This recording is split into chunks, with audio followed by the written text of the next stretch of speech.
இந்த பொண்ணு நிறைய பிளேஸை சுற்றி பார்க்கணும்னு ஆசைப்படுறா. ஆனால் இந்த பொண்ணுக்கிட்ட காசு இல்லாதனால இந்த பொண்ணை கடத்தி வச்ச மாதிரி ஆக்ட் பண்ணி இந்த பொண்ணோட பாட்டிக்கிட்ட இருந்து காசு வாங்கலாம்னு நினைக்கிறாங்க. இவங்க 3 பேரும் பக்காவாக ஆக்ட் பண்ணுறதுக்காக ரெடி ஆகிட்டாங்க. இவங்க கேட்குற பணத்தை கொடுத்தாதான் இனி விடுவாங்க பாட்டி அப்படின்னு சொல்கிறா.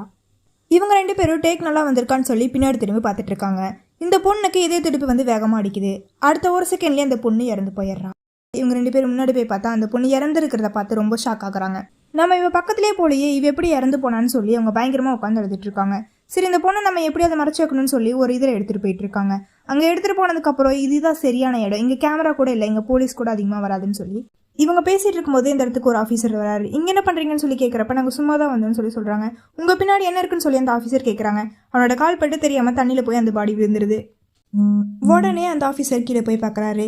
அப்போ நீங்கள் இந்த பொண்ணை கொலை பண்ணி தான் இந்த டெட் பாடி இங்கே போட வந்திருக்கீங்களான்னு சொல்லி கேட்குறாரு. அவங்க 2 பேரும் உடனே நாங்கள் கொலை பண்ணல, அவ்வளோதான் இறந்து போயிட்டான்னு சொல்கிறாங்க. அந்த ஆஃபீஸர் அந்த பொண்ணை பார்க்குறாரு. பார்த்தா அந்த இடத்துல இந்த பொண்ணை காணோம். அப்போ 3ஆவதாக ஒருத்தருக்கான், அவன் எங்கேன்னு சொல்லி அந்த ஆஃபீஸர் கேட்குறாங்க. அவங்க 2 பேரும் சொல்கிறாங்க, நாங்கள் மட்டும்தான் இந்த இடத்துல இருக்கோம், வேறு யாரும் இல்லைன்னு சொல்கிறாங்க. உடனே அவன் போலீஸுக்கு கால் பண்ணுறான். அந்த இடத்துக்கு உடனே போலீஸும் வராங்க. இவனை கேட்டால் இவன் எந்த பதிலுமே பேச மாட்டேங்கிறான். நீ தானப்பா கால் பண்ண, இங்கே என்ன நடந்துச்சுன்னு சொல்லுன்னு சொல்கிறாங்க. இவங்க 2 பேரும் ஒரு பொண்ணை கொலை பண்ணி இங்கே போட பார்த்தாங்கன்னு சொல்கிறான். போலீஸ் ஆஃபீஸர் அங்கே நிற்கிற பொண்ணான்னு கேட்குறாங்க. அவனும் திரும்பி பார்த்துட்டு ஆமான்னு சொல்கிறான். மறுபடியும் சடனாக திரும்பி பார்த்தா அந்த பொண்ணு உயிரோடு இருக்கா.